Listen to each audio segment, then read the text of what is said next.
Actu Show, quatrième épisode. Ce podcast va se dérouler en 4 parties. Une partie sur l'écologie, une partie sur l'évolution des prix et une partie sur l'évolution des résolutions des téléviseurs, notamment le Quad HD et le 8K. Et la dernière partie sera sur les consommateurs. Qu'est-ce que les pouvoirs des consommateurs a pu permettre ces dernières années? Nous allons voir tout cela dans ce nouveau podcast. Chapitre 1, l'écologie.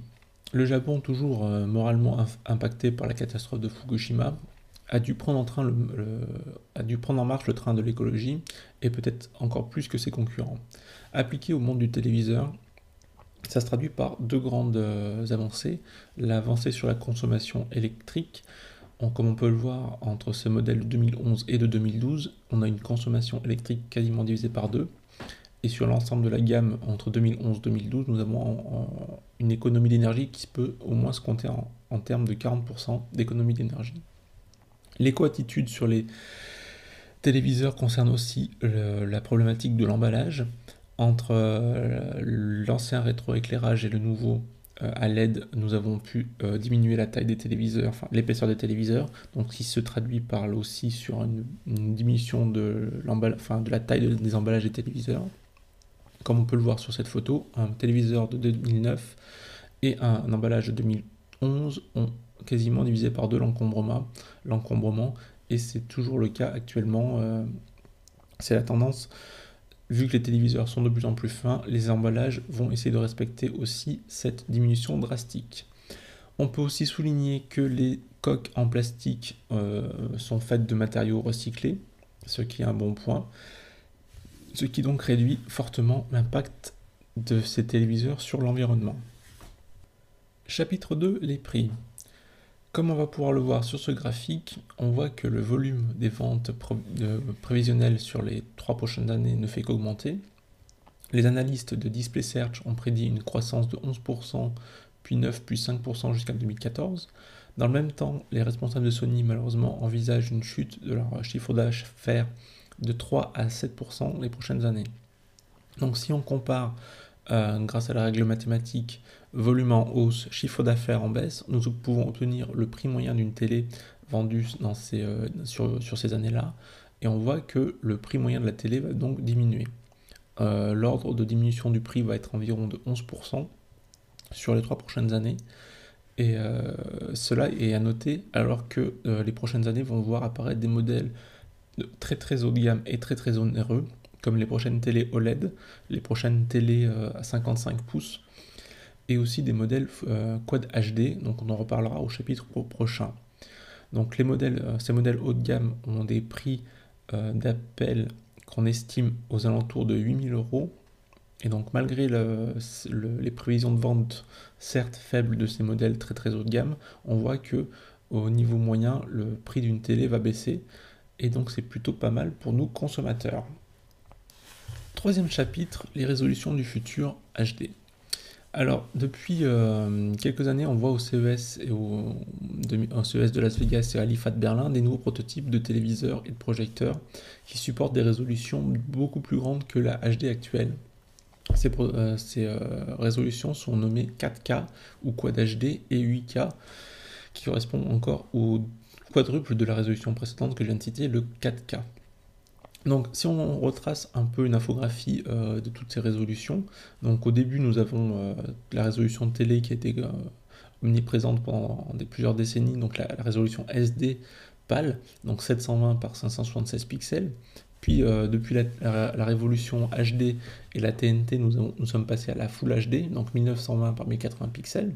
Donc on voit que c'est les deux premiers carrés complets à droite. Et là, la prochaine étape, c'est le 4K ou Quad HD.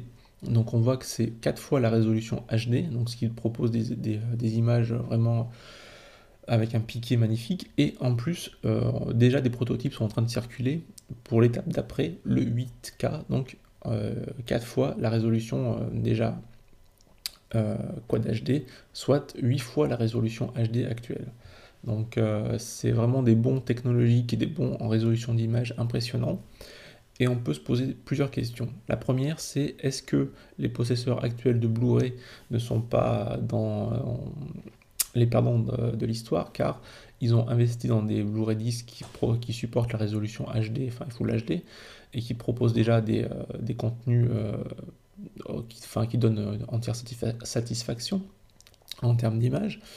Eh bien, pour l'instant, on va dire que non, car malgré que les téléviseurs et projecteurs qui supportent la norme 4K ou Quad HD vont sortir fin 2012, les lecteurs Blu-ray et les diffuseurs, que ce soit télévisuel ou autre chose, n'ont pas migré vers un nouveau format.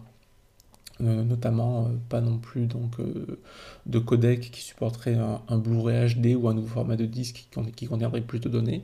Donc pour l'instant, sur ce point-là, il n'y a pas trop d'inquiétude à avoir. Ensuite, dans toutes les démos techniques qui ont été données à devoir aux journalistes sur des moniteurs donc 4K, les films tournés à l'ancienne, donc c'est-à-dire en pellicule et upscalés sur ces projecteurs, et sont plutôt bluffants, et donc on voit que le support du Blu-ray est encore complètement convenable, même pour des téléviseurs qui supportent une norme de résolution plus grande. Donc ce qui vient à nous amener à en fait un second point, c'est que ces téléviseurs vont intégrer des nouveaux processeurs de calcul et d'upscaling. Donc le upscaling, c'est la mise à l'échelle en français. Donc si vous avez une image, notamment actuellement, on peut le voir sur la TNT. Donc les images qui sont pas, les chaînes qui sont pas HD, votre téléviseur met à l'échelle la chaîne au format HD, donc elle multiplie les pixels, donc comme on peut voir SD, vers un format HD pour que ça prenne toute la place sur la télévision. Et donc le même principe va être appliqué sur les téléviseurs qui vont supporter le 4K, mais Sony et d'autres constructeurs certainement ont mis en place des nouvelles technologies, notamment des préprocesseurs d'images, qui, au lieu de faire des interpolations, donc multiplier les pixels pour avoir un pixel source qui va donner plusieurs pixels, en l'occurrence 4 pixels pour le 4 HD, juste une recopie un peu avec des interpolations, ils vont tenir compte de l'image affichée à l'écran. Donc comme on va le voir sur cette image, cette photo, nous avons une source web, donc un fichier YouTube qui montre une montre, et le processeur de mise à l'échelle va analyser cette image, va détecter des zones, et suivant l'image qui est affichée, va pas appliquer le même algorithme. Donc ce qui fait que nous obtenons une image HD qui est beaucoup plus résolue qu'une simple mise à l'échelle standard. Donc ça va être les nouveaux processeurs qui sont mis en place dans les nouvelles générations de téléviseurs, notamment les téléviseurs 4K, mais a priori les prochains modèles devraient aussi bénéficier de ces processeurs, et donc tout ce qui est mis à l'échelle de DVD et de signal télé encore SD vont être fortement améliorés lors du passage SD-HD. Donc c'est tout un grand bénéfice pour nous. Au niveau de cette nouvelle résolution, on peut aussi quand même rappeler qu'il y a quand même une légère différence entre le Quad HD et le 4K. Donc le Quad HD, normalement, c'est la norme qui fait un facteur x4 sur le Full HD. Donc si on fait x4 sur 1920 pixels, on obtient 3840. Et le 4K, en fait, c'est un format professionnel de cinéma qui, lui, filme en 4096 pixels. Donc on voit qu'on a un décalage entre les deux formats de 200 pixels en hauteur, en largeur, excusez-moi. Et ce qui fait qu'il y a risque d'avoir une petite confusion. Notamment déjà Sony, lui, appelle ses téléviseurs Quad HD 4K, alors que c'est pas vraiment le cas. Donc il risque d'y avoir encore un petit micmac marketing au niveau de la sortie de ces téléviseurs, mais c'est pas très grave vu que le format en fait soi-disant dit 4K est un format professionnel et que on s'oriente plus vers le 3840, donc c'est-à-dire le vraiment Quad HD, et que l'étape d'après de toute façon qui sera le 8K sera bien aussi un quadruple de ce 4 HD. Dernier chapitre de ce podcast consacré à cette fois-ci aux consommateurs que nous sommes.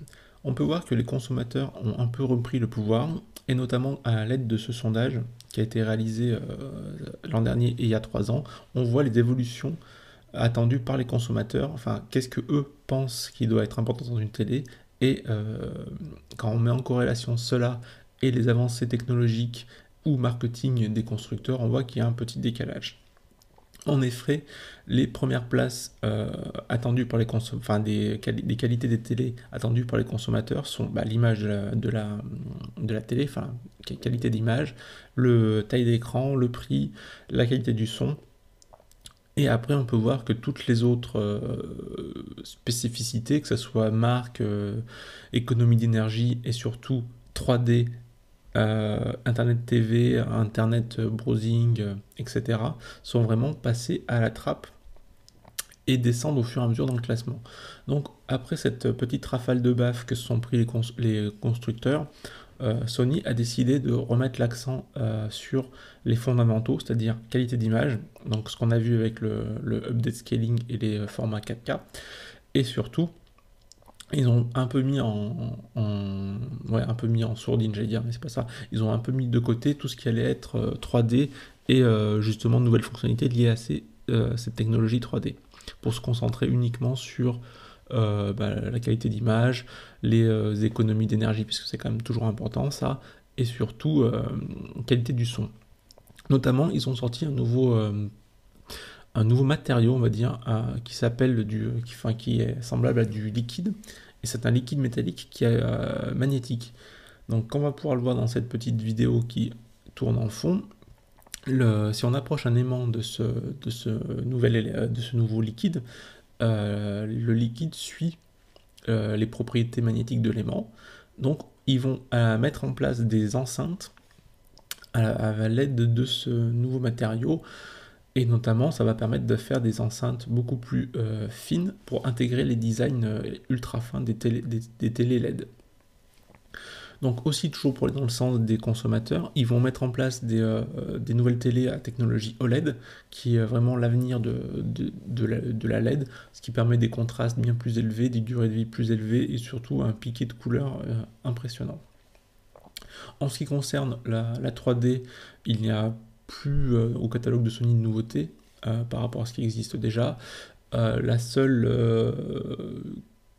Le seul point où ils continuent encore de proposer un nouveau service, c'est la Google TV, qui malgré qu'il ne soit pas dans le classement des consommateurs attendus, ils ont quand même besoin de cette image de marque, donc ils vont sortir en Europe cette fois la nouvelle Google TV 2.0 à l'aide d'un boîtier qui se connectera à votre TV. Donc ça ne sera pas intégré dans votre télé, mais ça sera un service, un boîtier supplémentaire qui vous permet d'accéder à tous les services Google. Vous pouvez regarder mon cast sur le CES 2012, j'en avais déjà parlé et présenté ce boîtier. Actu Show est maintenant terminé, merci de l'avoir suivi.